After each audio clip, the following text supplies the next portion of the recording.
Hello folks, this is Sam Owens here, and I've got another fine product from VEVOR.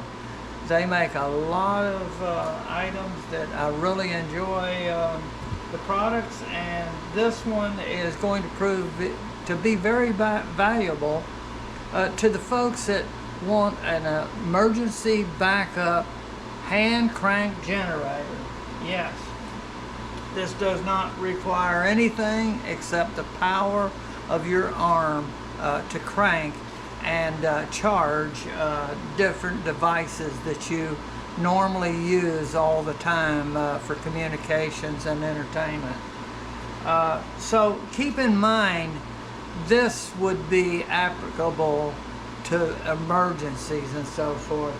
There's so many other ways of charging devices that it wouldn't be practical to use this when you have AC or you have the car to charge. This is where you run into emergencies. You're out hiking and you have a power pack. These are very important part of your emergency preparedness. These are high-powered battery sources that you can use to charge your cell phones and other important devices. And it's a good thing to have. I have found that the charger works really well to charge these type devices. And something like this can charge just about everything you have. Your computer, it will have output devices there, your cell phone, other devices that you need. Another thing is you need your cords available to connect all of these. All right, let's go over the product. I just wanted to give you some preliminary information of how this product is used. So we've already established emergency conditions. This is the hand crank generator right here. This is its stored position, and you have a way of putting this on your hand and pulling a strap tight and pulling this out and cranking. That red light on the top says it's putting out voltage. We don't have any cords connected to it though.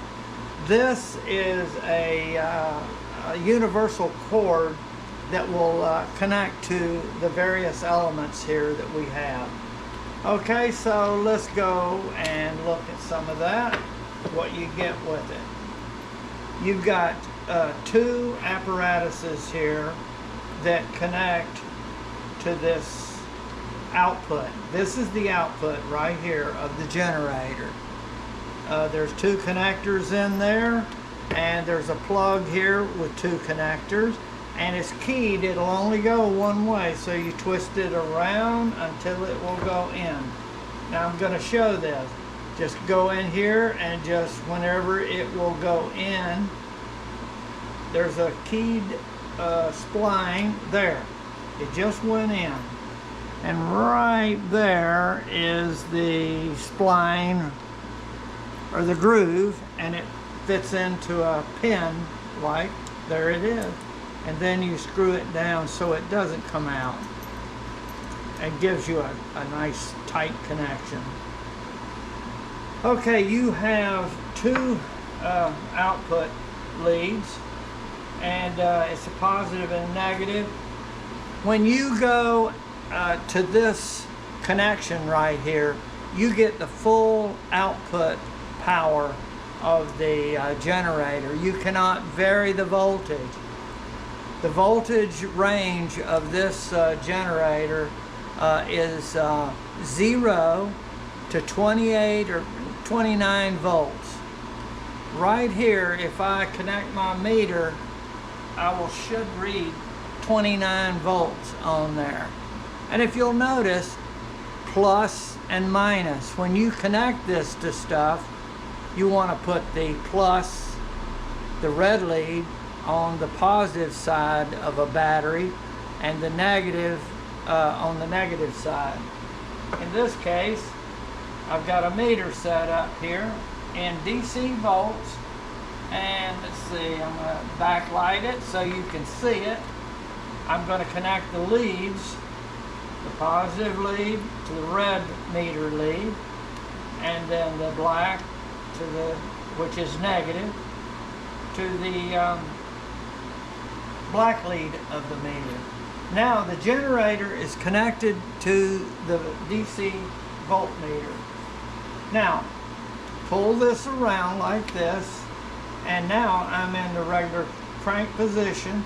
This is the best way to hold this, and then you're going to crank it and watch the voltage. It's going to go up to 29 volts.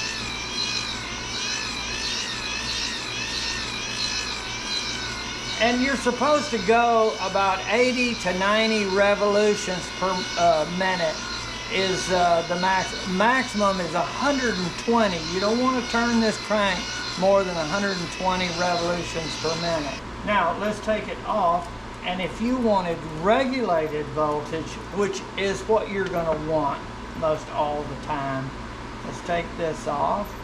And now we're going to use the other which is a DC to DC converter. This is it. And what they do is they give you a number of different cord applications. This is probably going to be a real big one that you're going to use. USB, that's going to plug your little class or type C connectors, just like this, to plug into the computer, wherever you're going to use it. Okay? These right here are going to connect in to this other adapter, which has alligator clips, which can be useful. And what you do is both of them are the same. Right here. Both of these are the same, so you could have two connected there. We're going to connect this, and now just to show you the voltage that you can regulate. Now this is going to be regulated voltage. I've got the meter connected to the output of the DC to DC converter, and it goes like this. There's a light right here, LED light. It'll turn red. It says that that's the output. When you have an output from the generator, this light is going to come on. The output is going through this cord, and we can read it on the meter. This part is going to go to the output of the hand crank generator, and again, it's keyed just like the other one, and it will go on easily when you line up the tabs. Now again, pull the handle out, and now watch the meter. I'm going to light it up, and let me first, most of the devices that you charge up that use a USB connection are going to be 5 volts. So let me get to the 5 volt point. Let's see.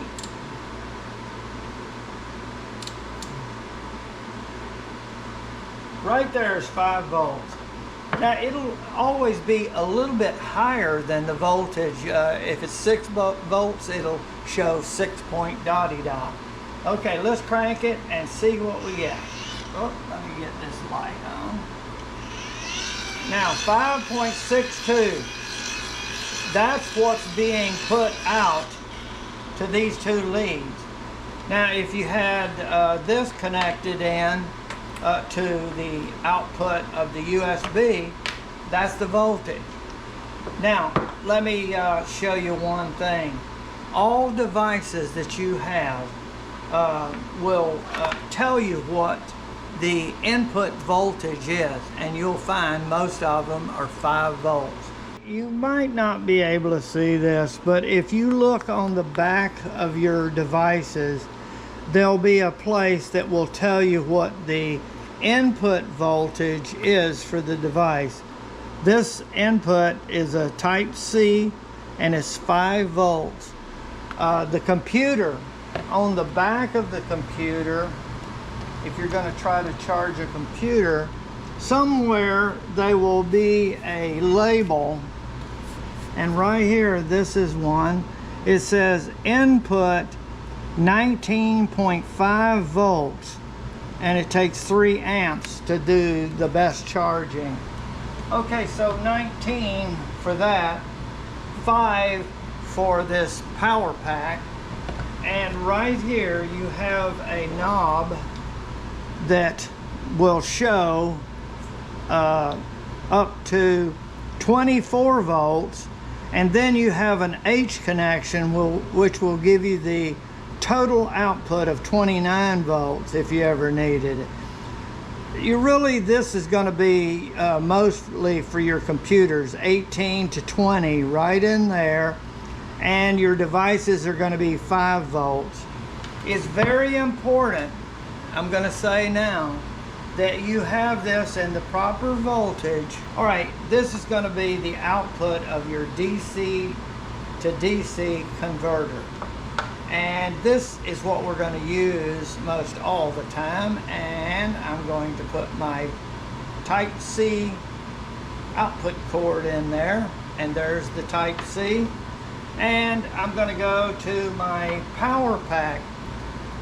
I'm really saying that a power pack is so versatile. You have 2 outputs here, and you can charge your cell phone, your camera, whatever you need from this. Instead of trying to charge each individual item, you can have a main power source. This is another one. I rely on these a lot to charge my cell phone, and then I charge this up. I can take this with me, and I have power with me all the time. So I'm going to show charging this power pack. Now on the power pack, there are some inputs. Right here is a input output, and that's where I'm going to go. I go from my DC converter through a USB connection right here to the input output right here, and then I'm going to be able to deliver a 5 volt charge to the power pack. You want to be sure you make sure this is on the proper voltage. This only takes 5 volts. The computer takes 20. Okay, now I'm going to connect up, and we're going to watch the voltage. It'll say 83% charge, and you'll see it blinking when it's blink. Okay, now it cranks freely in the very beginning, and when it's really charging, you will feel it have resistance. In other words, I really have to firmly hold the hand crank generator when I crank. Now, I did find that you might pull it up like this and hold it against your body. You can hold it a lot easier than just trying to hold it like this. So you will feel it takes a good pressure. So see, this is like that 80 revolutions or RPM, and that's what it takes, and it's 83%. It will take a while, I don't know how long, to move it 1%. I will try it at some point, but right now I'm moving around, and it is charging. When that power pack is blinking 83, it's charging, and I can feel it. When this has a lot of resistance, it's putting out the voltage and current. So you just keep going, and again, this is under emergency conditions. You would not just normally come out and charge something this way. There's so many other ways of doing it that this would not be the way you'd want to just normally operate. This is to provide an emergency power source when everything else has failed. Okay, I'm not going to go anymore. It's going to take more time than we want to make this video to show you a change. But it is putting out. We've seen it on the meter. We see it on the device. When the device is not charging, it does not blink. Okay, now all of the other things can be charged also, but if you rely on your power packs, then you have you'll be able to charge everything else from the power pack. So I'll leave that to you to decide how you want to do it. Okay, it's going to be a great product to have as a backup emergency power source. A hand crank generator with variable voltage output. You can't beat it. Different connections. So you might want to have something like this for those upcoming emergencies that could happen. So, all right, I think that pretty well does it. I want to thank you very much for watching my video.